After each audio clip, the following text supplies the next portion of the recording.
Sorry. Bismillahirrahmanirrahim. Assalamualaikum warahmatullahi wabarakatuh. Waalaikumsalam.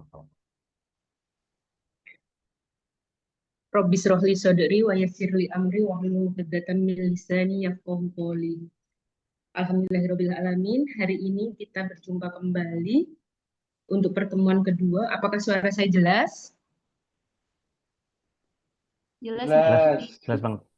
jelas Ibu. Alhamdulillah. Oke. Alhamdulillah untuk kegiatan halaqah kedua hari ini kita masih dibersamai oleh UD. Kita insya Allah hari ini akan membahas tentang esensi sholat dan wudhu. Sebelum kita mulai kegiatan pagi ini, marilah kita membaca basmalah bersama-sama. Bismillahirrahmanirrahim. Baik, untuk kegiatan pertama, acara pertama adalah tilawah yang akan disampaikan oleh Ananda, yang akan disampaikan oleh Kakak Alisa. Tafadhol.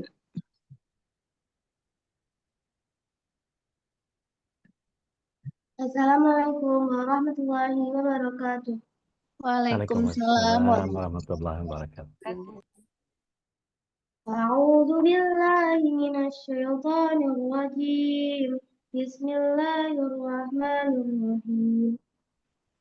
Wa aqimus salata wa atuz zakata warka'u ma'ar raki'in.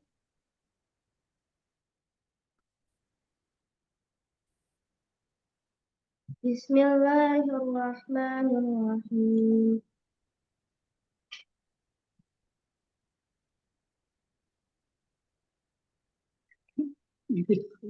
Uslu ma uhiya ilaika minal kitabi wa aqimis shalah. Innas salata tanha 'anil fahsya'i wal munkar. Wa la dzikrullahi akbar. Wallahu ya'lamu ma tasna'un. Bismillahirrahmanirrahim.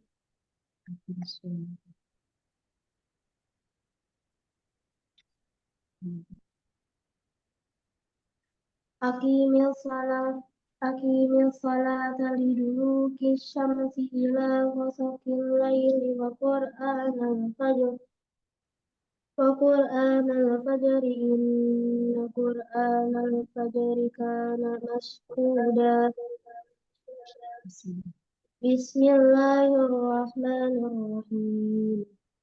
فإذا قضيتم الصلاة فاذكروا الله قياما وقعودا وعلى جنوبكم فإذا طمأننتم فأقيموا الصلاة إن الصلاة كانت على المؤمنين كتابا موقوتا صدق الله العظيم. Dengan menyebut nama Allah yang Maha Pengasih lagi Maha Penyayang. Dan dirikanlah salat, tunaikanlah zakat, dan rukuklah bersama orang-orang yang rukuk. Al-Baqarah ayat 43. Bacalah apa yang telah diwahyukan kepadamu, yaitu Alkitab, Al-Quran, dan dirikanlah salat. Sesungguhnya salat itu mencegah dari perbuatan-perbuatan keji dan mungkar. Dan sesungguhnya mengingat Allah, salat adalah lebih besar keutamaannya dari ibadah-ibadah yang lain. Al-Ankabut ayat 45. Dirikanlah sholat dari sesudah matahari tergelincir sampai gelap malam dan dirikanlah pula sholat subuh. Sesungguhnya sholat subuh itu disaksikan oleh malaikat. Al-Isra ayat 78. Apabila kamu telah menyelesaikan sholat dari suatu perjalanan, maka berzikirlah kepada Allah sambil berdiri, duduk, dan dalam keadaan berbaring. Kemudian apabila kamu telah merasa aman, maka dirikanlah sholat itu seperti biasa. Sesungguhnya sholat itu adalah kewajiban yang ditentukan waktunya atas orang-orang yang beriman. An-Nisa ayat 103. Maha benar Allah dengan segala firman-Nya. Sadaqallahul azim. Alhamdulillah, tilawah dan sabi tilawah sudah disampaikan oleh kakak dan adik. Adapun pertemuan kedua ini adalah tentang ibadah sholat. Temanya, mengapa sholat adalah tiang agama. Materinya, kewajiban sholat, adab wudhu, praktek wudhu bersama, dan untuk activity yang kita akan lakukan nantinya adalah sholat berjamaah bersama keluarga. Untuk selanjutnya, kita akan mendengarkan bersama tausiah oleh Ustadz Dodi Al-Jambari. Tafadhol Ustadz. Baik. Bismillah. Assalamualaikum warahmatullahi wabarakatuh. Waalaikumsalam warahmatullahi wabarakatuh. Alhamdulillah, salatu wassalamu ala Rasulillah. Hari ini kita sudah masuk ke materi yang kedua sesuai dengan permintaan sebagian besar jamaah. Tetap saya yang jadi narsum, padahal ada Tuan Guru, ada Buya Ahmad Hanif, ada Kiai Hasan Bisri, ada yang lain. Tapi ala kulli hal semua punya pemahaman yang kurang lebih sama. Baik, bab sholat seperti yang kita tahu bahwa banyak yang kemudian kita pahami dari bab sholat itu. Tapi yang terpenting adalah bagian di mana ketika sebentar. Apakah yang saya tampilkan ini bisa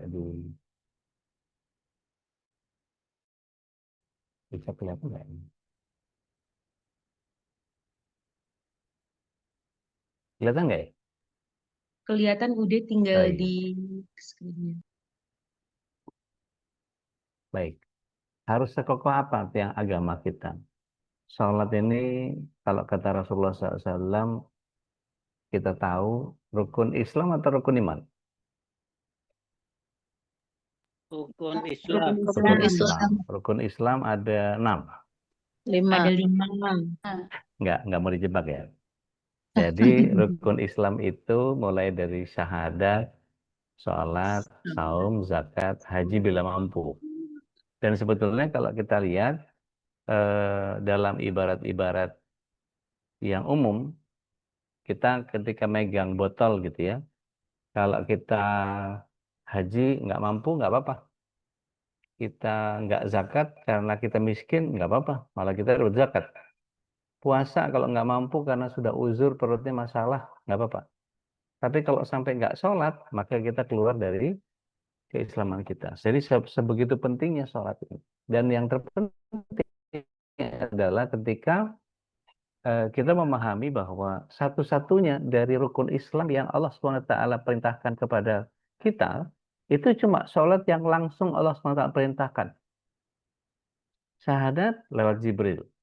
Puasa lewat Jibril. Zakat lewat Jibril. Haji lewat Jibril. Tapi sholat Rasul SAW langsung di surat 17 ayat yang pertama Allah SWT memperjalankan Rasul SAW ke Sidratul Muntaha, naik ke Baitul Ma'mur, berjumpa dengan Allah dan kemudian mendapatkan perintah sholat. Nah, apa perbedaan antara sholat yang jadi tiang agama, kemudian tadi dibaca sama Mbak Nisa bahwa perbedaan pada ayat yang biasanya menyatakan zakat dengan sholat, itu biasanya terjadi perbedaan. Bukan menunaikan sholat, mendirikan zakat, tetapi mendirikan sholat, membayar zakat. Kira-kira jauh lebih gampang mana? Menunaikan atau mendirikan? Menunaikan. Menunaikan lebih gampang. Iya. Maka orang kalau cuma sekedar sholat, gampang nggak? Gampang. Bang. Kata waktu sholat. Iya. Artinya sholat. Ditanya, udah sholat? Udah. Udah. Tapi kualitas yang seperti apa? Niatnya keganggu atau enggak? Bagaimana dia berhubungan dengan Allah Tabaraka wa Ta'ala? Sujudnya dia mendoakan siapa saja? Atau hanya sekedar subhanallah, subhanallah, Allahu Akbar. Bisa saja.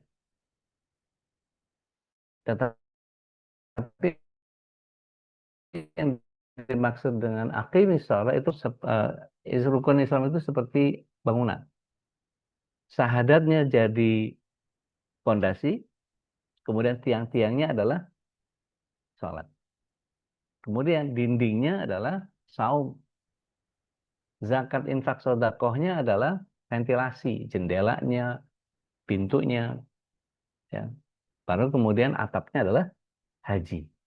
Nah, bayangkan kalau kemudian tiangnya saja sudah nggak kokoh. Bagaimana cara kita membangunkan, kalau mau bikin rumah itu biasanya bikin bedeng dulu. Ada yang tahu bedeng? Bedeng itu apa? Ada yang tahu bedeng? Apa Tahu. bedeng? Yang Apa bedeng? Bikin Gimana ini cara bangun bedeng biasanya gimana? ala kadarnya. Ala kadarnya. Tiangnya kira-kira perlu kokoh nggak? Enggak, doyang-doyang Nggak. dikit lah. Iya, goyang-goyang dikit nggak apa-apa. Yang penting semen sama pasir disimpan di situ. Dindingnya harus kokoh nggak? Enggak juga. Nggak juga. Pakai triplek-triplek bekas juga nggak ada Iya. masalah. Atapnya harus yang kokoh gitu, asbes apa segala macam. enggak. Enggak. Boleh.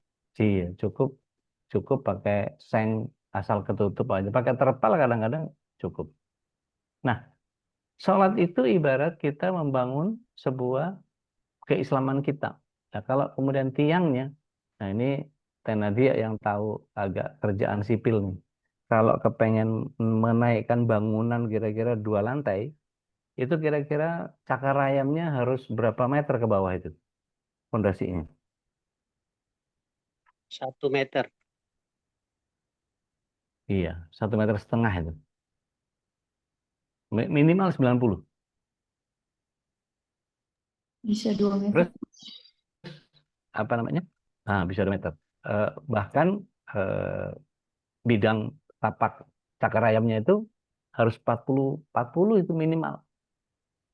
Dan harus pasir 15 cm baru kemudian dipasang cerucuk kalau tanahnya labil, sehingga tiang ini menjadi penting. Maka kalau dikatakan as-salatu imaduddin di dalam pembahasan ini, ya, maka menjadi fondasi keimanan dan keislaman. Salat itu tiang agama. Kalau ada yang nggak jelas dari yang saya tampilkan, karena ini sudah saya share, silahkan dibuka masing-masing ya, Bapak Ibu.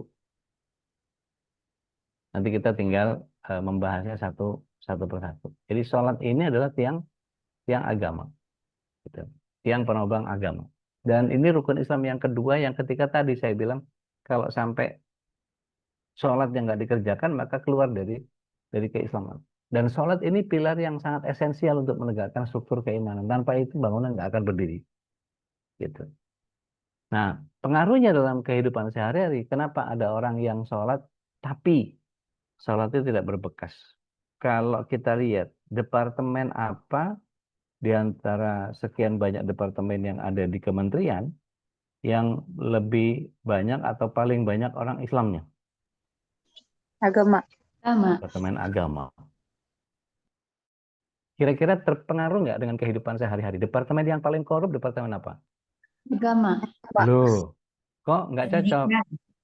Agama, Kok nggak cocok? Berarti apa? Sholatnya hanya sekedar menjalankan atau menunaikan sholat saja. Dia belum menegakkan sholatnya. Karena sholat, dikatakan tadi, inna sholata tanha anil fahsya wal munkar. Seharusnya, gitu ya. Dan sholat itu mulai dari wudhunya saja sudah jadi pembersih dosa dan kesalahan. Nah, Bapak Ibu semua perlu dipahami, penggugur dosa di hidup kita itu ada 3 fase yang besar. Ada yang tahu? Apa saja? Istighfar penggugur dosa. Istighfar itu salah satu bagian. Itu ketika kita masih hidup. Yang kedua,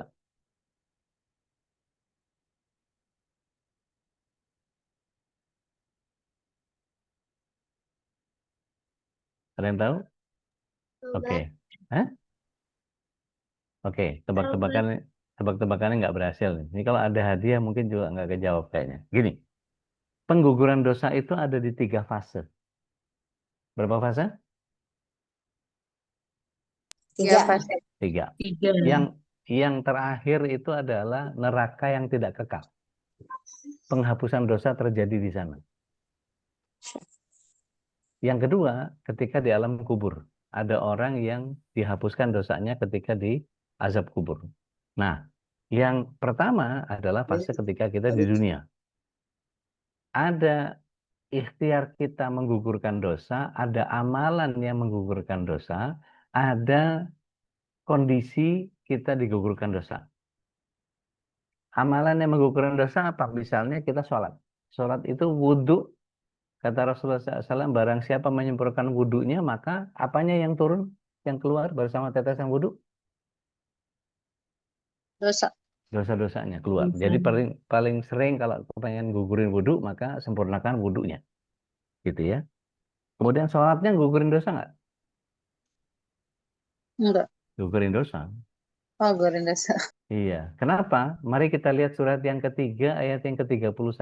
Dari mana apa yang kita kerjakan itu menggugurkan dosa atau tidak? Surat yang ketiga, ayat 31. Ada bagian besar yang jika kita kerjakan, maka kita akan digugurkan dosa kita. Ada yang bisa baca? Monggo silakan. Mbak Nisa atau Baik, siapa? Ude. Mangga. Katakanlah Muhammad, jika kamu mencintai Allah, ikutilah aku. Niscaya Allah mencintaimu dan mengampuni dosa-dosamu. Allah Nah, Maha Pengampun lagi Maha Penyayang. Masya Allah. Allah Maha Pengampun lagi Maha Penyayang. Dan ketika kita ittiba kepada Rasulullah SAW dalam sholat, setidaknya, maka kita akan gugur dosa. Jadi, sholat itu gugurin dosa nggak? Iya. Iya. Iya, Ude. Zikir Iya. yang Iya. sesuai sama Rasul.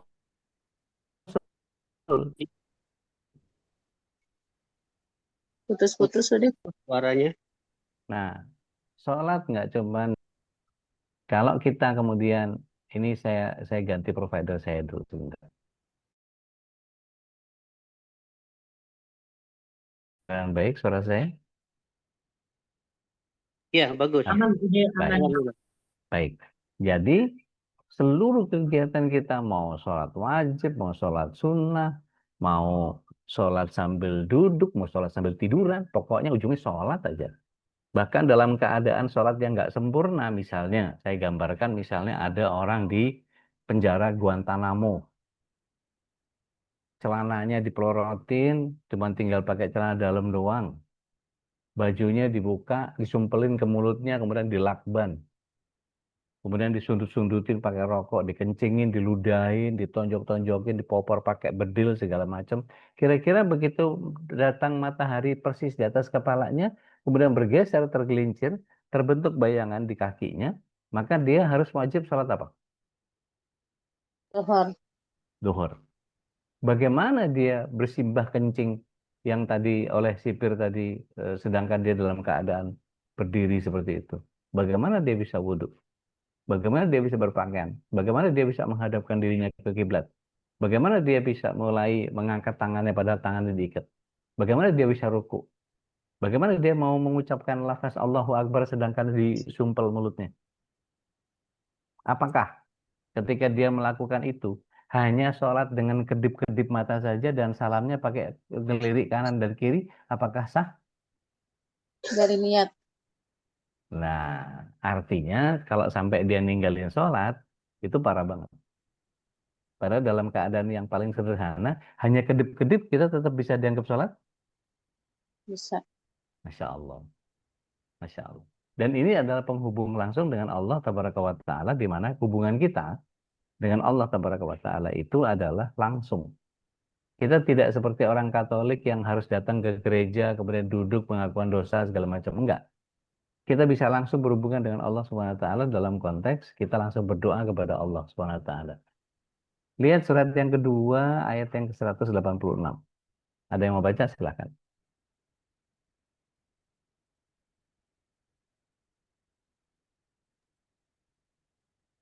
186 ya, Ude. Mangga. Ya, Ude. Nanti ya. 186 ya? Silakan. Bismillahirrahmanirrahim. Dan apabila hamba-hambaku bertanya kepadamu Muhammad tentang aku, maka sesungguhnya aku dekat. Aku kabulkan permohonan orang yang berdoa apabila dia berdoa kepadaku. Hendaklah mereka itu memenuhi perintahku dan beriman kepadaku, agar Insya Allah. mereka memperoleh kebenaran. Ya, dalam konteks ayat itu, Kita butuh perantara nggak untuk berhubungan sama Allah Subhanahu wa Ta'ala? Tidak. Enggak. Sama Tidak. sekali. Langsung. Jadi, kapanpun kita mau sholat, kita bisa sholat. Kapanpun kita mau ketemu sama Allah. Persoalannya begini, adakah di antara kita yang kemudian ingin menghadirkan bercinta dengan Allah SWT itu datang dalam konteks sholat mutlak? Mau sholat, kangen nih sama Allah, kepengen berduaan aja. Ada nggak sampai pada tahapan itu? Atau kita hanya sekedar menjalankan sholat sesuai dengan kesulitan kita? Makin sulit, makin banyak sholatnya. Seharusnya kan makin banyak ingin bercinta dengan Allah, makin banyak sholatnya. Seperti sebagaimana Rasulullah SAW, orang yang hobinya sholat. Sebentar-sebentar sholat, sebentar-sebentar sholat, sebentar-sebentar sholat. Hampir mirip sama kita yang sholatnya sebentar-sebentar, ya kan? Beda jauh itu mah ya. Yang satu sebentar-sebentar sholat, yang kita sholatnya sebentar. Gitu. Nah, Bapak Ibu yang dirahmati Allah SWT, pembeda antara muslim dan kafir. Jadi kalau orang tidak sholat itu sudah terhitung kafir. Gitu. Dan dia adalah menjadi garis batas keyakinan. Melaksanakan sholat ini identitas yang fundamental yang membedakan seorang muslim dari kekafiran. Sebagaimana Rasulullah SAW sampaikan. Maka dikatakan as-sholatu imaduddin. Barang siapa mendirikan maka dia menegakkan agamanya. Barang siapa meninggalkannya, sungguh dia telah merobohkan agamanya. Maka kalau kita lihat Rasulullah SAW menyampaikan bahwa awalu ma yuhasabu fi abadihi yaumal qiyamah as-salat. Yang paling awal dihisab oleh Allah SWT itu pada seseorang di akhirat nanti sholat. Kalau sholatnya baik, dia beruntung dan sukses. Kalau rusak, rusak. Gitu. Jadi kalau disebut seperti itu, maka kita punya bagian tanggung jawab bahwa sholat kita tidak hanya sekedar didirikan atau ditunaikan, tetapi harus ditegakkan. Pelajari wudhunya harus benar, yang membatalkan wudhu kita harus paham. Bagaimana Rasulullah SAW mengangkat tangannya di telinga atau di bahu, meletakkannya di mana, dan seterusnya, dan seterusnya. Ketika melakukan ruku, tangannya ada di mana, gitu, dan seterusnya, dan seterusnya. Sampai kemudian duduk di antara dua sujud, kakinya yang sebelah mana yang dilipat, dan seterusnya. Dan itu semua adalah bagian yang kemudian kita kerjakan, tidak boleh hanya sekedar mengerjakan atau menunaikannya saja. Tetapi betul-betul kita dirikan, kita lakukan betul-betul sholat itu adalah kita peruntukkan untuk Allah Subhanahu wa Ta'ala. Mohon izin, surat 2 ayat yang ke-46 itu adalah bagian contoh di mana seseorang akan menjadi sangat luar biasa ketika dia bisa menghadirkan yang namanya sholat dengan penuh kekhusyuan. Ya udah. Enggak? Auzubillahiminasyaitonirrajim. Yaitu mereka yang yakin bahwa mereka akan menemui Tuhannya dan bahwa mereka akan kembali kepadanya. Baik. Jadi di situ ada dua bagian di mana Allah SWT menyatakan alladzina annahum mulaqu rabbihim. Dia merasa bahwa Allah menyaksikan dia dalam konteks ketika salat itu yang diingat adalah Allah dan para malaikat yang mencatat apa yang dia kerjakan. Jadi merasa bahwa kita being surveillance, merasa diamati. Gitu. Baru kemudian masuk ke dalam sebuah pemahaman tentang wa annahum ilaihi rajiun. Kita akan mengembalikan semua nilai-nilai sholat yang kita persembahkan itu kepada Allah Taala pada saat kita nanti di hari kiamat. Dulu umur berapa kita? Sekolah kelas berapa? Para guru biasanya menyelia sholat kita. Bacaannya ruku, bacaannya kerasin, niatnya kerasin, baca semua kerasin. Umur berapa kita? 7. SD kelas 1. SD kelas 1. Itu udah belajar sholat. Maka pada saat itu, bayangkan kita diawasi oleh seorang penyelia gitu ya, seorang guru. Nah, sekarang kita harus merasa bahwa Allah melihat kita dan malaikat mencatat apa yang di benak kita, apa yang di pikiran kita dan seterusnya. Maka khusyuk itu adalah bagian yang kita merasa betul bahwa ada Allah, ada malaikat yang mencatat sehingga kita betul-betul fokus. Maka tidak mungkin menjadikan sholat sebagai ajang mengingat barang hilang. Tidak boleh menjadi terganggu dengan gerimis menyebabkan jemuran jadi dipanikin gitu dan seterusnya. Maka kalau diperhatikan dari sisi kewajiban dalam Islam, ada konsekuensi kalau kita meninggalkannya, gitu ya. Dikatakan bahwa barang siapa meninggalkan sholat, tentu dia telah merobohkan agamanya. Artinya dia menjadi batas orang Islam atau kafir itu tergantung pada sholatmu. Nah, sedangkan syarat wajib sahnya sholat itu Islam balik berakal, dia bersuci, tutup aurat, suci dari najis, menghadap kiblat, berupaya untuk kemudian menyempurnakan dari bagian yang setiap kita menyempurnakan apa yang kita pahami.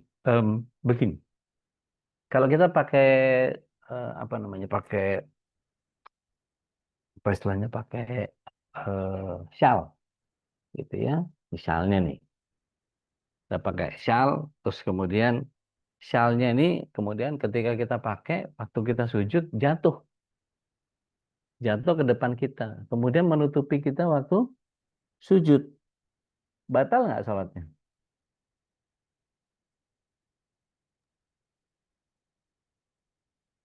Ayo, batal nggak sholatnya? Kalau tidak sengaja tidak batal. Iya, kalau kalau kita tahu itu jatuh persis di depan kita sujud, terus kemudian kita sujud, batal nggak? Batal. Batal. Cara Ya. cara menganulirnya atau mengkafaratinya adalah turunkan yang di pundak ini, sehingga dia tidak kita gunakan. Jadi dia ditinggal sebagai alas untuk sholat, bukan lagi sebagai sampiran di pundak. Nah, turunkan sehingga kita tetap bisa sholat langsung tanpa harus memutuskan sholatnya tadi. Dan sholat kita tetap sah. Gitu ya. Nah, itu bagian dari fikih sholatnya. Insya Allah seperti itu. Baik. Nanti detailnya kita masuk ke bagian tanya jawab. Nah, Bapak Ibu yang dirahmati Allah SWT, nanti kita belajar tentang adab wudhu ini tidak hanya suci lahir. Rasulullah SAW bahkan menyatakan kalau ada orang yang mandi 5 kali sehari, kata Rasulullah SAW, efeknya apa? Ya bersih banget. Tetapi maksud saya begini, ketika kita memahami bahwa pengguguran dosa itu sudah kita mulai dari dunia, maka sakit itu gugur dosa nggak? Iya. Gugur dosa. Diomongin orang, gugur dosa nggak? Iya. Insya Allah. Oke. Sampaikan kepada para pedagang, ketika mereka promosi dan tidak ada yang membeli, itu akan gugur dosa buat mereka. Ketika kita melakukan sesuatu sesuai dengan sunnahnya Rasulullah SAW, dan pasti di dalam surat 3 ayat 31 tadi adalah ada guguran dosa yang Allah SWT iringkan ketika kita ittiba kepada Rasulullah SAW. Nah, bagian ini yang kemudian kalau kita perbanyak dengan banyakin istighfar, maka kita menjadi masuk dalam golongan orang takwa, dan bukanlah orang yang seperti kita ini maksum, tidak pernah tercatat sebagai orang yang berdosa, karena kita bukan orang yang maksum, tapi kita bisa menjadi orang yang mengarah kepada ketakwaan. Lihat surat yang ketiga ayat yang ke-135.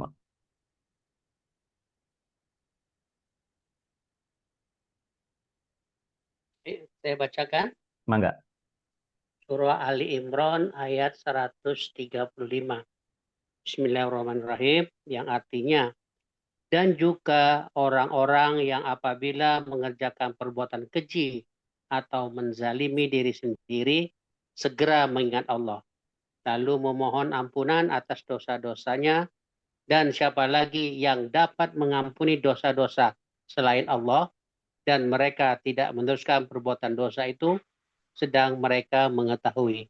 Masya Allah. Barakallahu fiik. Jadi orang yang bertakwa itu adalah seperti kita ini. Ya bikin salah juga, ya keliru juga, ya dolim sama diri sendiri juga. Ya mungkin melakukan fahisyah juga, gitu. Tetapi ada satu hal yang menjadi luar biasa. Ketika ingat Allah, cepat-cepat istighfar. Maka orang bertakwa itu ya persis seperti kita ini. Yang ketika salah, cepat-cepat ingat Allah, istighfar. Ada nggak sekelebat di kepala kita bahwa ketika ada sesuatu yang tertarik, kita punya rasa iri? Mandi. Ada. Wajar. Wajar banget.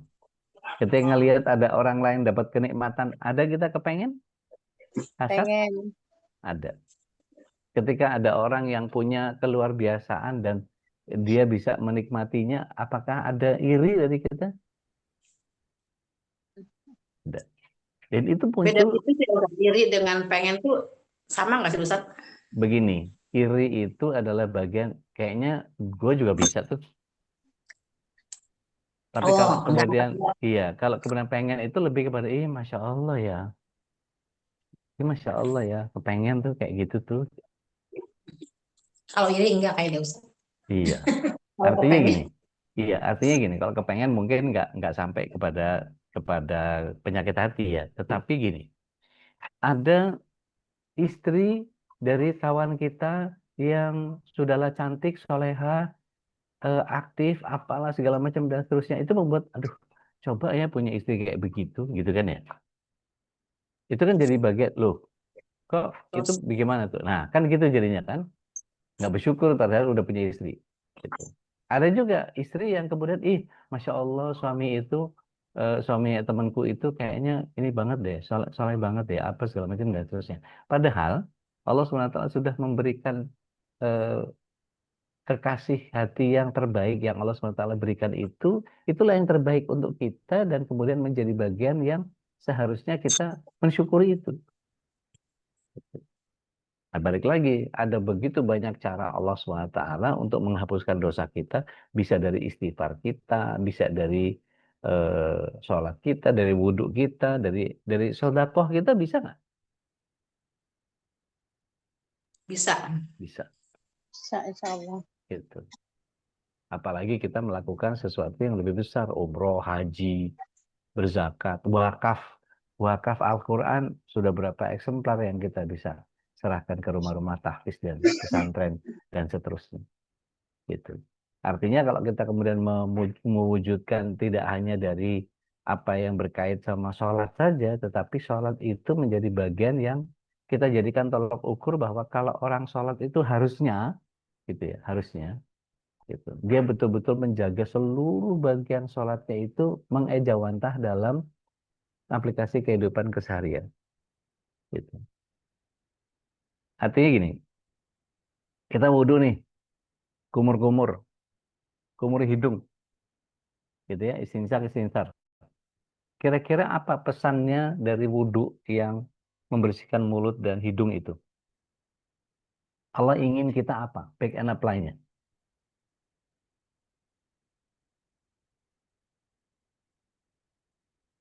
Ada yang mau sharing? Bagaimana Kalau orang wudhu, kumur-kumur mulut itu, tujuan kumur mulut itu biar apa? Membersihkannya. biar bersih? Oke, Lisan. bersih dari sisi fisik saja?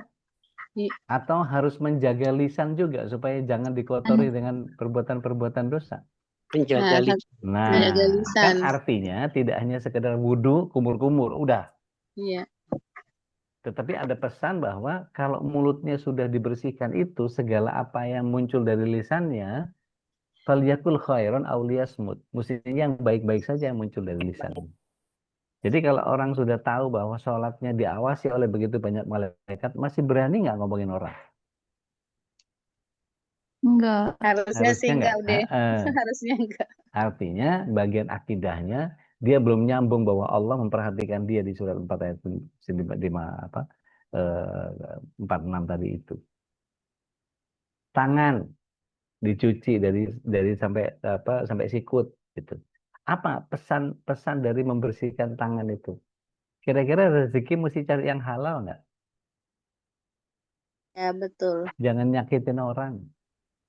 Apa kalau bahasa dulu tuh, kalau nggak mau dicubit, Jangan Jangan. nyubit.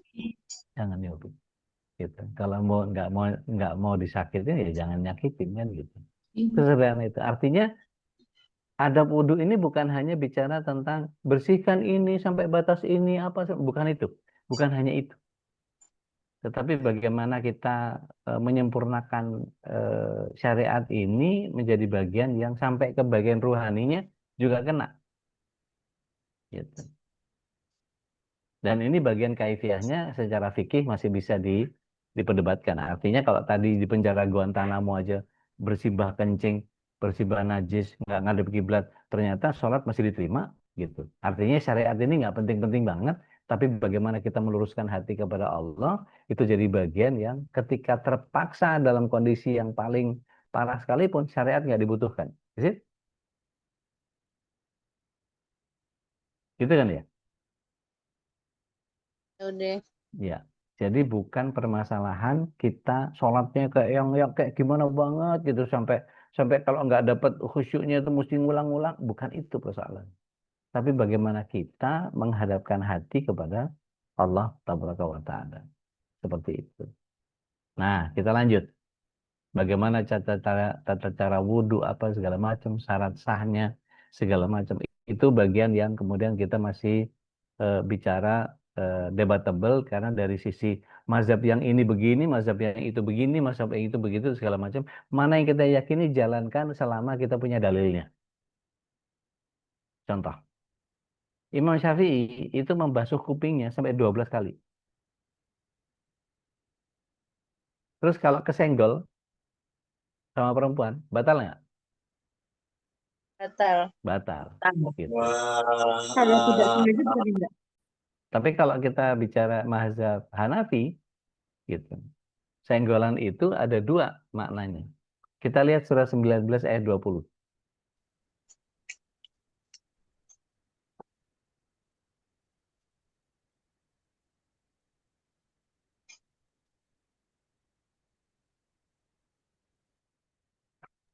Ya udah.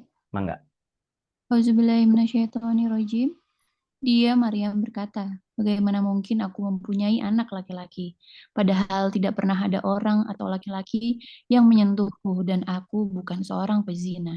Iya, menyentuh itu berarti yang dimaksud menyentuh dalam tanda kutip.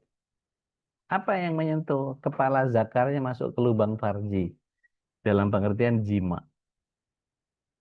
Bagaimana mungkin aku bisa punya anak lelaki sedangkan aku tidak pernah bersentuhan dengan laki-laki? Maka Imam Hanafi menggunakan surat 19 ayat 20 sebagai dasar bahwa bersentuhan kalau cuma tangan, cuma kening. Rasulullah SAW pernah nggak nyium Ibunda Aisyah terus langsung ke masjid karena wudhu? Nah, Pernah, ada. Iya. Pernah.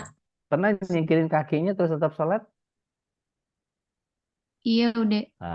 Rasulullah SAW bahkan pernah kepegang kakinya dan Ibunda Aisyah. Ya. Dan Rasulullah SAW tidak mengutus sholatnya. Artinya, kalau Imam Hanafi begitu, boleh dong kita ikut Imam Hanafi. Artinya ini bagian yang menurut saya debatable. Kita mau pakai yang mana? Bahwa kemudian ada orang yang mengikutinya secara kaku, ya itu urusan dia lah ya gitu ya. Artinya gini, kalau saya disuruh umroh, maka saya pada saat umroh saya ikut Hanafi, ikut Hambali, gitu. Yang ketika senggolan, kebayang nggak tuh? Usel-uselan sama orang kita pakai ihram, pundak kita kebuka gitu, ibu-ibu dari Pakistan nyeruntul aja kita kira kena kena tangannya serosot, waduh batal tuh. Padahal kalau menurut Imam Hambali, Imam Ahmad Ibnu Hambal dikatakan bahwa kalau nggak ada syahwat nggak batal. Tiba-tiba di putaran yang ketiga ketemu sama perempuan dari Tunis atau dari mana Lebanon gitu misalnya, matanya biru, pipinya pink. Dia kesenggol tangannya ke pundak kita. Waduh, pakai parfumnya Le Chanteur lagi. Wanginya nempel ke pundak kita. Gimana? Batal nggak? Batal. Maka kalau pakai Hanafi nggak batal. Maka nyari aman. Gitu. Tapi ketika kita balik ke Indonesia, maka saya nggak mau bersentuhan sama perempuan. Saya pakai Syafi'i ketika di Indonesia. Bukan berarti di sana pakai Hanafi, di sana nggak mau pakai Imam Ahmad Ibnu Hambal. Di Indonesia mestinya balik lagi dong kayak gitu. Ya nggak bisa. Masing-masing orang punya punya ketetapan. Untuk hal yang seperti apa kita memilih untuk bermazhab seperti itu. Bukan nyari mudahnya, tetapi justru nyari hal yang sebetulnya membuat kita menjadi beribadah tidak ada syak. Bayangin kalau kita pakai Syafi'i pas di sana kesenggol ke perempuan batal, senggol lagi batal, senggol lagi batal. Nggak umroh-umroh kita, nggak selesai-selesai tawafnya. mesti bagusin wudhu lagi apa segala macam dan seterusnya, repot gitu. Nah, kurang lebih seperti itu gitu. Ini sudah 9:41, monggo silahkan kalau ada yang mau dibahas, mau didiskus berkait sama apa yang kita pelajari pagi ini, monggo silahkan. Baik, jazakallah Bude. Baik, Bapak Ibu, jika ada yang ingin bertanya, kami persilahkan. Baik, Abah, mangga Abah. Assalamualaikum warahmatullahi wabarakatuh. Waalaikumsalam warahmatullahi wabarakatuh. Waalaikumsalam. Mohon izin bertanya. Kadang-kadang saya jadi agak gimana, bingung ya.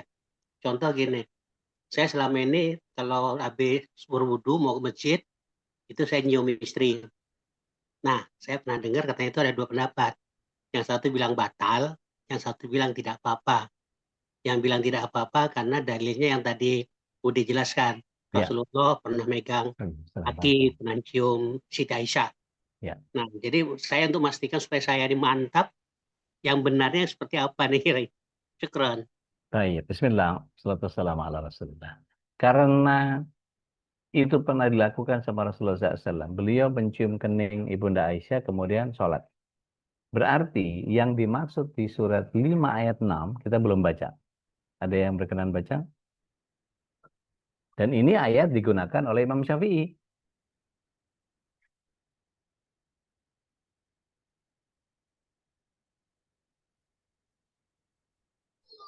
Ana udah mau bentar ya. Tafadhol. Mana ya? Bentar udah bentar.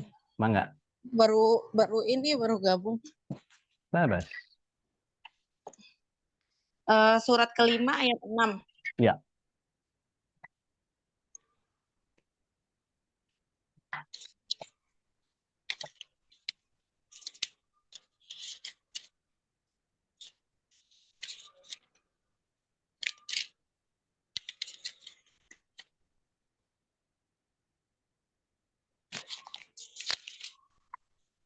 Silakan. Ya, bentar udah.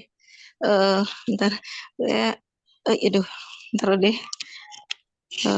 Langsung artinya aja ya udah ya. Boleh. A'udzubillahi minasyaitonirrajim. Bismillahirrahmanirrahim. Wahai orang-orang yang beriman, apabila kamu hendak melaksanakan sholat, maka basuhlah wajahmu dan tanganmu sampai ke siku, dan sapulah kepalamu dan basuh kedua kakimu sampai kedua mata kaki. Jika kamu junub, maka mandilah, dan jika kamu sakit, atau dalam perjalanan, atau kembali dari tempat buang air, atau menyentuh perempuan. Nah, itu yang dipakai sama Imam Syafi'i, bahwa menyentuh perempuan adalah batal. Gitu ya. Oke, lanjut. Lanjut, Ustaz. Ya, lanjut. Ya, bentar. Maaf, udah. Ini satu tangannya nyuapin anak, satu. Oh, Masya Allah. Luar biasa. Udah. Jadi amal. 5, 6 ya? Oh, mana tadi? Maka Terusin jika kamu aja. Ya. memperoleh air, maka bertayamumlah dengan debu yang baik atau Ya. suci. Usaplah wajahmu dan tanganmu dengan debu itu. Ya. Allah tidak ingin menyulitkan kamu, tetapi Dia hendak membersihkan kamu dan menyempurnakan nikmat-Nya bagimu agar kamu bersyukur. Ya. Jadi jelas ya bahwa ayat itu digunakan oleh Imam Syafi'i. Tapi kalau misalnya Abah mau pakai pendapatnya Imam Hanafi yang di surah 19 ayat 20, maka kedepankan itu, tidak ada masalah. Saya sama anak, sama istri, sama apa segala macam dalam keadaan setiap hari mau berangkat itu cium tangan, cium kening, berangkat. Gitu. Kadang-kadang kalau nggak sempat beliau lagi di mana itu, assalamualaikum, kabur gitu. Paling istri saya karena ada di lantai 2 biasanya ngingetinnya hati-hati. Tapi artinya boleh sesuai dengan surah 19 ayat 20. Karena kalau kita bicara tentang sentuhan lamasa dalam bahasa Arab itu adalah sentuhan yang dimaksud di surat 19 ayat 20, kepala zakar masuk lubang farji. Dan itu kemudian baru dimaknai sebagai jima. Itu yang bersentuhan, kan kalau bahasa majas itu kemudian tidak bisa dipakai sebagai dalil untuk kita melakukan sesuatu. Gitu. Artinya gini, eh, istrimu adalah ladang bagimu, datangilah dia dari arah mana saja yang engkau sukai. Itu kira-kira istri dibawain pacul apa gimana tuh? Kan artinya bahasa majas itu nggak serta-merta kita terjemahkan seperti itu. Gitu. Kemudian eh, istrimu adalah pakaian bagimu dan engkau adalah pakaian bagi istrimu. Wah, ini istrinya udah keriput nih, setrika istrinya. Ya nggak gitu juga. Gitu. Istrinya umur berapa? Umur 50-an. Tuker 25-an dua boleh nggak gitu? Ya nggak boleh juga gitu. Artinya kalau kemudian kita mau fokus kepada bagian di mana kita menggunakan pendapat surat 19 ayat 20 yang digunakan oleh Imam Hanafi, yang disepakati oleh Imam Malik, kita pakai dua mazhab itu. Maka dibolehkan. Begitu Abah. Wallahu a'lam. Baik, syukron udah. Afwan, barakallahu fiik. Yang lain monggo silakan. Monggo, ada lagi? Ada udah. Mangga. Oh, mangga Ibu.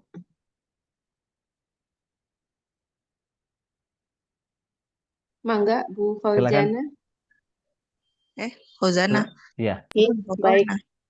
Oh, Assalamualaikum warahmatullahi wabarakatuh. Waalaikumsalam warahmatullahi wabarakatuh. Ya, Uni. Ini mau nanya, kan tadi kalau yang buat laki-laki, kalau yang pas sujud tuh apanya jatuh, syalnya jatuh itu Ya. tinggal ditarik di bahu ya udah. Ya. Nah, bagaimana kalau dengan perempuan udah, kan kalau kebanyakan tuh mau kena kan kalau kadang suka ketutupan sampai ke atas Iya. itu gimana Iya. udah? Mukenanya tarik supaya tidak terlalu nutupin tempat sujudnya. Jadi Jadi batasnya yang mana udah? Jadi kan ini ceritanya ini mukena ya. Ini saya jadi praktek deh tuh. Ini misalnya tuh ini apa jilbab gitu ya. Kelihatan nggak nih?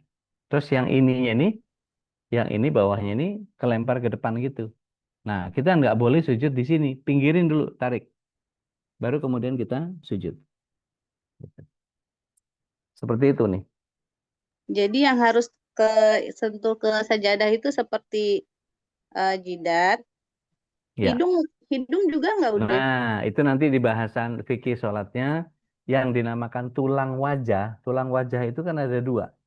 Heeh. Jadi boleh salah satu, boleh hidung saja, boleh kening saja. Tapi kalau mau dua-duanya juga nggak apa-apa. Oh gitu deh. Ya. Nah maaf nih udah kalau misalnya ada yang suka pakai cadar tuh, kadang sholatnya nggak dibuka cadarnya gimana udah? Iya, biasanya ada laki-laki lain melihat Oh dia. gitu. Ha-ha. Berarti boleh ya udah? Ya, Oh ya baik udah.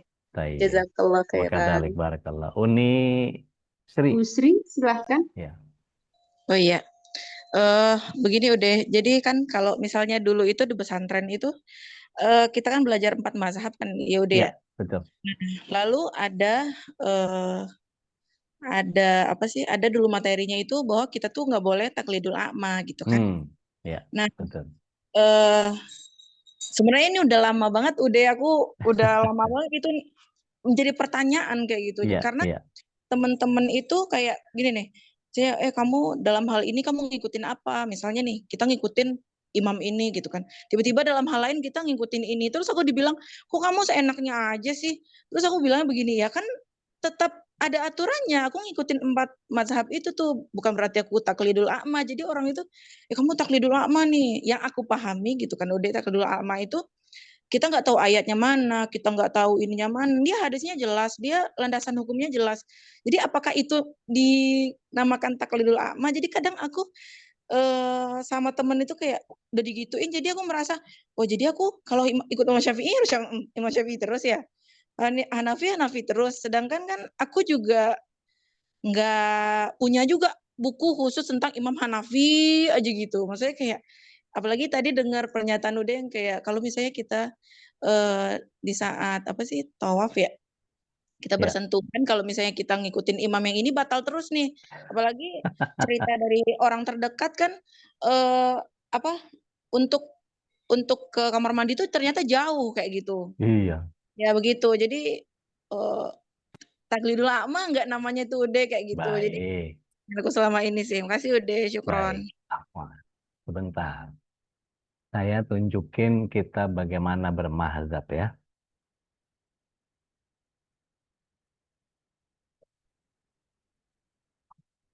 Nah, ini dia. Ini kelihatan nggak yang saya share? Kelihatan udah, tapi thumbnail aja. Sebentar.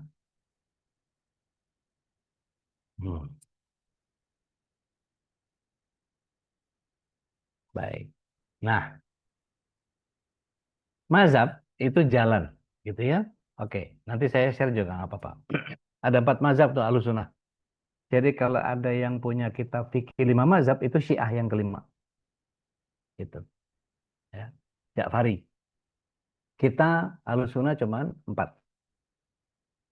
Dari mulai Hanafi, Maliki, Syafi'i, Hambali. Oke? Oke. Imam Hanafi ini Abu Hanifah adalah gurunya Imam Malik. Imam Malik itu gurunya Imam Syafi'i, Imam Syafi'i gurunya Imam Ahmad bin Hambal. Oke, sampai sini clear dulu.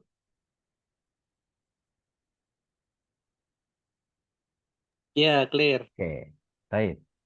Mari kita lihat. 4 mazhab itu seperti yang saya bilang. Begini. Mari kita lihat. Ya, kata Abu Hanifah. Jika satu hadis itu benar, maka itulah mazhabku. Jadi mazhabnya Abu Hanifah kepada siapa? Kepada Rasul atau kepada yang lain? Ya Rasul. Oke. Tidak dibolehkan bagi seseorang untuk mengambil pendapat kami bila tidak mengetahui dari mana kami mengambilnya. Kita tadi mengambil Hanafi dari surat 19 ayat 20. Berarti kita tahu dong ngambil dari mana? Boleh dong kita bermazhab Hanafi? Boleh. Oke. Yang C. Apabila aku mengumumkan satu pendapat yang bertentangan dengan kitab Allah dan kabar dari Rasulullah SAW, hendaknya kalian meninggalkan pendapatku. Clear? Ya. Oke, berarti yang diikuti oleh Abu Hanifah siapa? Al-Quran. Al-Quran dan Sunnah. Itu kan ya? Baik. Sekarang, mari kita lihat Imam Malik. Oke. Sesungguhnya aku adalah manusia yang kadang salah, kadang benar. Maka lihat pendapatku. Jika sesuai dengan sunnah, maka ambil. Yang tidak sesuai, maka tinggalkan. Setiap perkataan orang boleh dipakai atau ditinggalkan kecuali perkataan Nabi Shallallahu Alaihi Wasallam. Berarti beliau bermazhab kepada siapa? Rasul. Rasul SAW. Imam Syafi'i. Ya. Dalam kitab Al-Umnya, jika sebuah hadis sahih bertentangan dengan perkataanku, maka buanglah perkataanku di belakang tembok. Berarti dia bermazhab kepada siapa? Rasulullah Muhammad SAW. Rasulullah SAW. Ikutilah ahli hadis oleh kalian karena mereka orang yang paling banyak benarnya. Semua perkataanku yang menyelisih hadis yang sahih, maka ambillah hadis yang sahih dan janganlah taklid kepadaku. Jadi semua hadis yang sahih dari Rasulullah SAW, maka itu adalah pendapatku meskipun kalian tidak mendengarnya dariku. Jadi kalau datang dari Imam Hanafi, itu kita bermazhab Syafi'i bukan? Iya. Oke. Jika kalian dapati dalam kitabku sesuatu yang menyelisih sunnah Rasulullah SAW, maka ucapkan sunnah Rasulullah SAW, tinggalkan ucapkanku. Jadi Imam Syafi'i ini mazhabnya mazhab siapa? Rasul. Rasulullah SAW. Imam Ahmad bin Hambal. Oke. Jangan bertaklid kepadaku. Tidak juga Maliki, tidak Syafi'i, tidak Auza'i, tidak pula Atsuri. Maksudnya ini Sufyan Atsuri. Maka ambil dari apa yang mereka ambil. Maksudnya jangan bertaklid kepada masalah agama. Taklid agama boleh? Nggak boleh. Ikuti apa yang didapat dari Rasul Shallallahu Alaihi Wasallam. Sedangkan dari tabiin kita boleh milih ikut atau enggak. Kalau Auza'i berpendapat, Malik berpendapat, Abu Hanifah berpendapat, semua itu adalah ro'yu, pikiran, opini, analoginya dia. Sedangkan yang bisa dijadikan hujah dalam masalah agama adalah asar para sahabat. Aku dengar Rasulullah SAW begini, bla bla bla, apa segala macam dan seterusnya. Barang siapa menolak hadis Rasulullah SAW, maka dia berada tepi kehancuran. Begitu nih. Intinya apa? Semua ulama mujtahid mutlak menyampaikan bahwa, kita baca bareng-bareng, jika ada pendapat yang berbeda dengan Al-Quran dan Sunnah yang sahih, tinggalkan pendapat mereka. Semua sepakat nggak ini? Semua ulama mazhab? Sepakat. Ya, udah. Gitu. Gitu nih. Sehingga kalau kita sudah mengikuti apa yang Rasulullah SAW sampaikan, maka kita sudah bermazhab seperti yang mereka sebutkan tadi. Mau mazhabnya yang mana? Sebut aja. Gitu. Gitu ya nih. Baik. Yang lain ada lagi? Kalau nggak ada kita sudahi. Ada lagi kah? Mungkin sudah nggak ada nih, Ude. Baik. Alhamdulillah. Insya Allah kita ketemu 2 pekan lagi. Kita lanjutkan di materi yang ketiga. Boleh pilih lagi siapa narasumbernya yang mau dijadikan sebagai referensi. Toh pemahaman kita insya Allah semuanya sama. Kita semua ahlus sunnah, gak ada yang syiah. Gitu ya. Bahwa kemudian ada khilafiyah sana sini wajar, dan itu memang tabiatnya agama kita adalah dibolehkan kita berbeda pendapat. Satu lagi Jemaah. Ya, silakan. Ini ada teh Nat, mangga teh. Mangga. Udah Al-Afu telat raise hand. Ya. Jadi misalnya gini, kita mencoba untuk memahami maknanya dari ayat-ayat dalam sholat ya, udah. Nah, jadi kita jadi lambat gitu, pelan-pelan. Kadang lupa gitu, udah. Oh ini apa ya artinya gitu. Jadi kepikiran kayak gitu, itu gimana ya, udah? Baik, bismillah. Assalamualaikum ala Rasulullah. Karena kita tidak berbahasa Arab, sehingga kita butuh 2 kali mikir untuk membaca hafalannya, kemudian menginterpretasikan lagi dalam bahasa kita, dan menerapkan dalam kehidupan kita. Makanya penting buat kita masuk ke kelas-kelas yang efektif untuk kita belajar bahasa Arab atau belajar bahasa Al-Quran. Gitu. Tapi kalau misalnya kita tidak sampai kepada itu, kemarin kita sudah bahas tentang bagaimana seseorang memperbaiki amaliyahnya itu tergantung daripada upayanya yang Allah SWT Maha Perkasa karena membantu kita untuk memunculkan amal-amal yang begitu banyak, tetapi Allah SWT serta-merta Dia menjadi Maha Pengampun ketika kita tidak mampu menghadirkan itu dengan maksimal. Surat 67 ayat 2.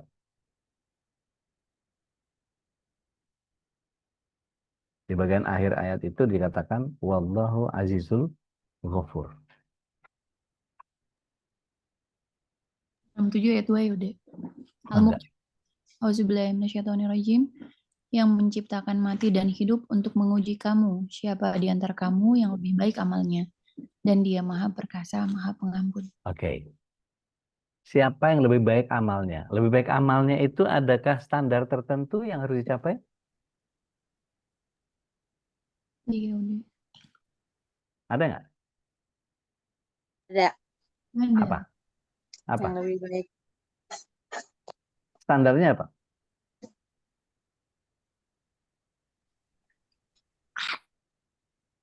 Yang terbaik dari yang baik. Iya. Standarnya apa? Dari Al-Quran. Bukan. Dari kemampuan dia sendiri.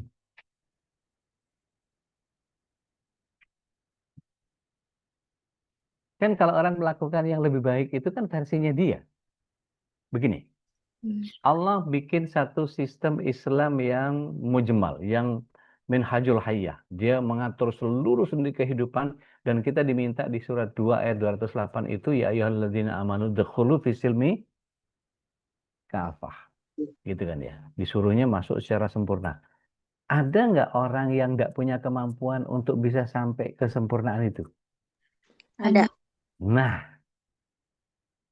ada nggak orang yang sudah berupaya banget, mati-matian berusaha untuk menghidupkan kesempurnaan keislamannya? Ada. Nah, berarti ambang batasnya adalah bagian yang ada orang yang sangat luar biasa, dia bisa ngikutin dengan batas yang dia mampu, tetapi ada juga yang orang tidak punya kemampuan untuk bisa mengikuti itu. Jadi ambang batasnya apa? Ambang batasnya adalah dia sendiri. Maka Allah SWT membuat satu ketentuan. Bertakwalah engkau dengan segenap Hati. kemampuanmu. Jadi batasnya kemampuan kita. Nggak bisa tahajud 23 rakaat, 11 kali. 11 nggak bisa, tahajudnya 5 boleh nggak? Boleh. Boleh, Bu. 4 sama 1, boleh. 3, boleh nggak? Boleh. Witir aja, witir. 1 aja witir, boleh nggak? Boleh. Loh, kan ada orang yang bisa sampai 23, ada yang 11, ada. Ya tergantung kitanya mau yang mana. Setiap kita mau ngepush sampai ngepush sampai rank yang tertinggi atau sekedar ya sudahlah, uang mampunya cuma segini ya udahlah. Artinya ambang batas itu ada ambang batas atas, ada ambang batas bawah. Dan orang diserahkan setiap manusia satu autum. Silahkan tuh. Kalau mau genjot sampai mentok silahkan. Kalau enggak ya yang penting dijalanin gitu. Gitu teh. Iya udah. Nah, ini ada pertanyaan dari Mimin. Mimin nanya apa? Waalaikumsalam warahmatullahi wabarakatuh. Cantik. Nih, Mimin nanya, ada tidak batasan ketebalan sajadah? Wabil khusus masjid-masjid sering tampak pada imam itu sangat sangat tebal. Iya, kalau yang berlebihan sebaiknya nggak usah ya. Asal asal asal dia nyaman. Biasanya imam itu kan sepuh-sepuh ya.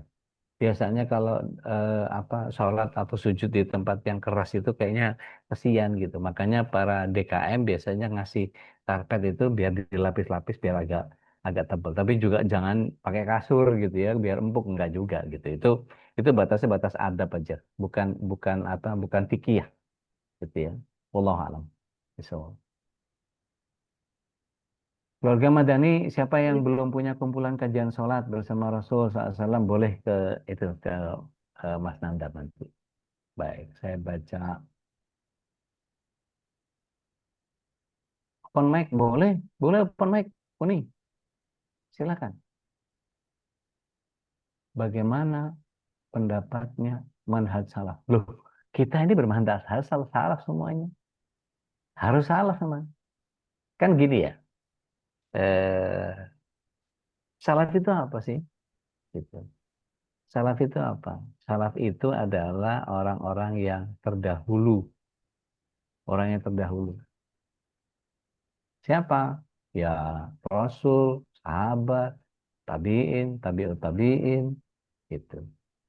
Perhatikan statement yang saya sampaikan. Rasulullah SAW bilang gini, khairukum korni. Yang terbaik dari kalian adalah yang sekurun denganku. Siapa yang dimaksud? Sahabat. Summa ladina yalunnahum, summa ladina yalunnahum. Yang dimaksud itu adalah Rasul SAW punya sahabat. Sahabat, wafat Rasulullah SAW yang belajar sama sahabat ada nggak?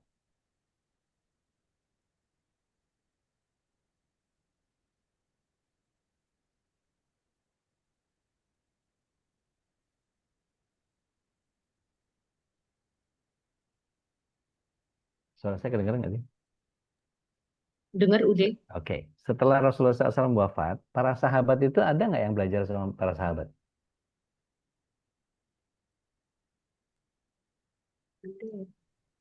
Ada nggak? Ada.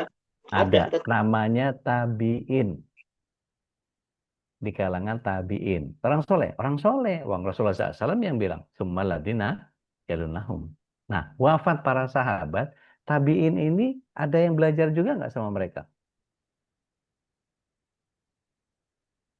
Namanya tabi'ut tabi'in. Yang itiba kepada tabi'in. Maka pola itiba yang kita lakukan terhadap Rasul SAW, kira-kira tabi'ut tabi'in itiba kepada tabi'in, tabi'in itiba kepada Rasul SAW, kepada sahabat, sahabat itiba kepada Rasul SAW. Maka 4 orang ini disebut sebagai ulama salaf. Karena mereka orang salaf ini soleh-soleh semua, disebutnya salafus soleh. Karena mereka ini satu kaum, disebut sebagai kaum salaf. Gitu. Jadi kalau bukan dari mereka, pemahaman Islam kita mau dari siapa? Berantakan semua kalau kita nggak pakai pemahaman salaf. Seperti tadi, Imam Maliki, eh, Hanafi, Syafi'i, Hambali, salaf, salah. Gitu. Karena orang dulu. Gitu. Jadi orang dulu yang benar. Kalau Abu Jahal, Abu Lahab, orang salaf bukan?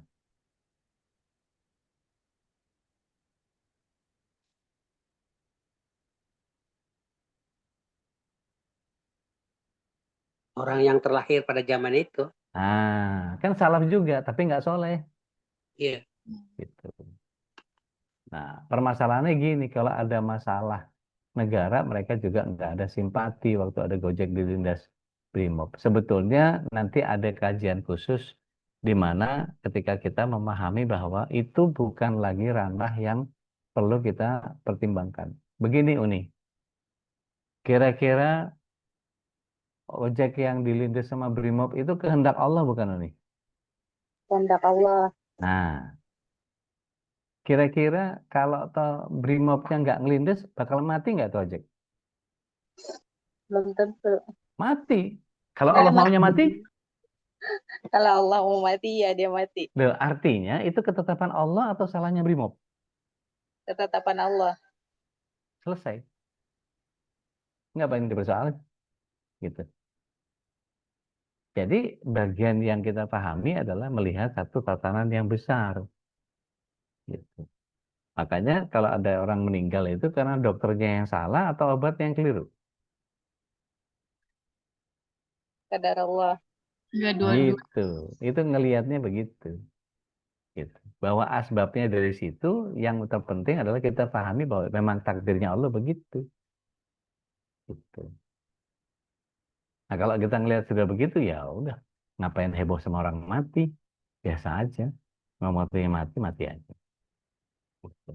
Nah cuma nanti pergerakannya, bagaimana berurusan dengan bernegara ini harusnya gimana kita. Nah itu tatanan yang lain lagi nanti kita bahas. Gitu ya. Udah jam 10 nih. Baik, Badin, kita sudahi, Badin. Baik, alhamdulillahirrabbilalamin. Terima kasih Ude Dengan atas senang hati. tausiah hari ini. Bagaimana kita harus mengaplikasikan dalam kehidupan sehari-hari tentang esensi dari itu sendiri. Saya teringat Ude pesan almarhum ibu. Kalau pesan almarhum ibu itu kalau saya lagi mau pergi atau lagi pergi, gitu pasti yang ditanya sholat dan makan. Itu adalah dua pertanyaan yang selalu almarhum ibu tanyakan gitu. Dan dulu sempat saya bertanya sama almarhum ibu, kenapa sih yang ditanya selalu sholat gitu.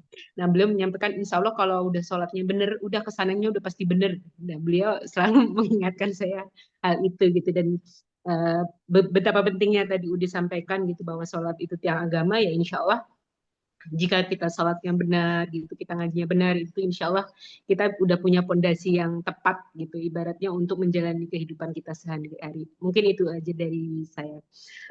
Jazakallahu khair atas tausiahnya. Terima kasih atas kehadiran Bapak Ibu semua.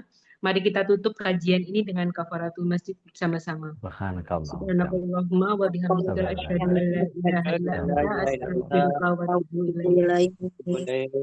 Jazakumullah khair. Terima kasih, sampai ketemu 2 pekan lagi. Allahumma arhamna bil Qur'an waj'alhu lana imaman wa nuran wa hudan wa rahmah. Allahumma zakkirna minhu ma nasina وعلمنا منه ما جهلنا وارزقنا تلاوته آناء الليل وأطراف النهار واجعله لنا حجة يا